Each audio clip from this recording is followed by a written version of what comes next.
I turn it over now to the chairman for specifics. Thank you, Mr. Secretary. Thanks for recognizing all of our folks out there doing our nation's work, and nice to see everybody on this early Sunday morning. Last night on the President's orders, U.S. Central Command, under the command of General Eric Kurilla, executed Operation Midnight Hammer, a deliberate and precise strike against 3 Iranian nuclear facilities. This was a complex and high-risk mission carried out with exceptional skill and discipline by our joint force. I want to thank every service member, planner, operator that made this mission possible. Their actions reflect the highest standards of the United States Armed Forces. This operation was designed to severely degrade Iran's nuclear weapons infrastructure. It was planned and executed across multiple domains and theaters with coordination that reflects our ability to project power globally with speed and precision at the time and place of our nation's choosing. This was a highly classified mission with very few people in Washington knowing the timing or nature of this plan. I'll refer you to the graphic on the side as I walk you through some of the operational details. At midnight Friday into Saturday morning, a large B-2 strike package comprised of bombers launched from the continental United States. As part of the plan to maintain tactical surprise, part of the package proceeded to the west and into the Pacific as a decoy, a deception effort known only to an extremely small number of planners and key leaders here in Washington and in Tampa.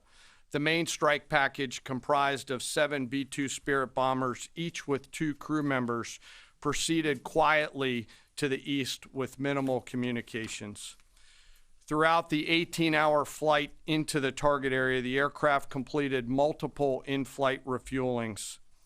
Once over land, the B-2s linked up with escort and support aircraft in a complex, tightly timed maneuver requiring exact synchronization across multiple platforms in a narrow piece of airspace, all done with minimal communications.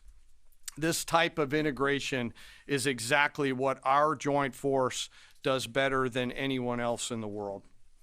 At approximately 5 p.m. Eastern Standard Time last night, and just prior to the strike package entering Iran, a U.S. submarine in the Central Command area of responsibility launched more than 24 Tomahawk land attack cruise missiles against key surface infrastructure targets at Esfahan.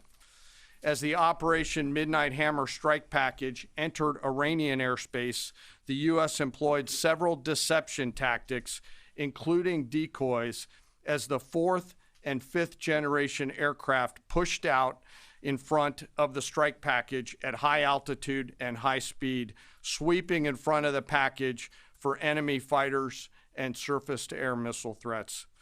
The strike package was supported by U.S. Strategic Command, U.S. Transportation Command, U.S. Cyber Command, U.S. Space Command, U.S. Space Force, and U.S. European Command.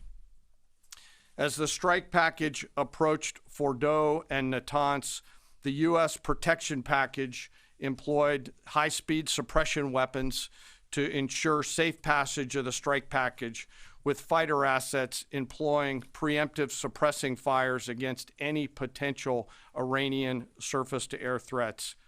We are currently unaware of any shots fired at the U.S. strike package on the way in.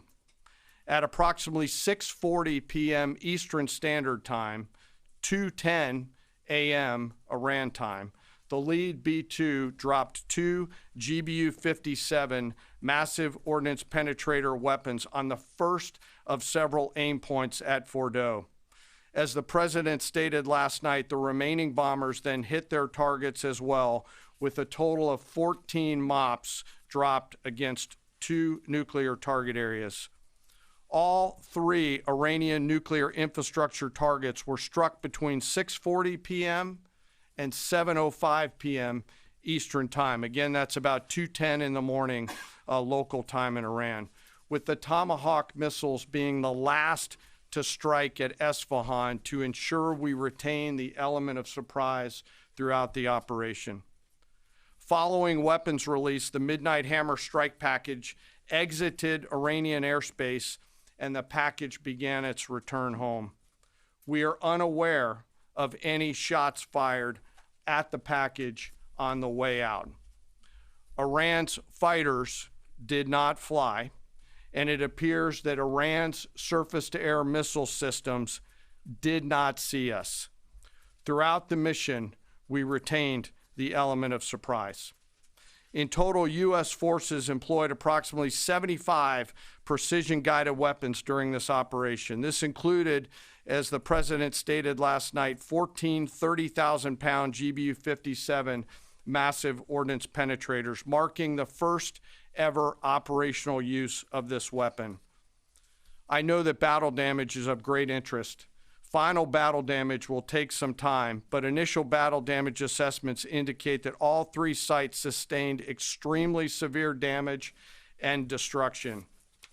More than 125 U.S. aircraft participated in this mission, including B-2 stealth bombers, multiple flights of fourth and fifth generation fighters, dozens and dozens of air refueling tankers, a guided missile submarine, and a full array of intelligence, surveillance, and reconnaissance aircraft, as well as hundreds of maintenance and operational professionals.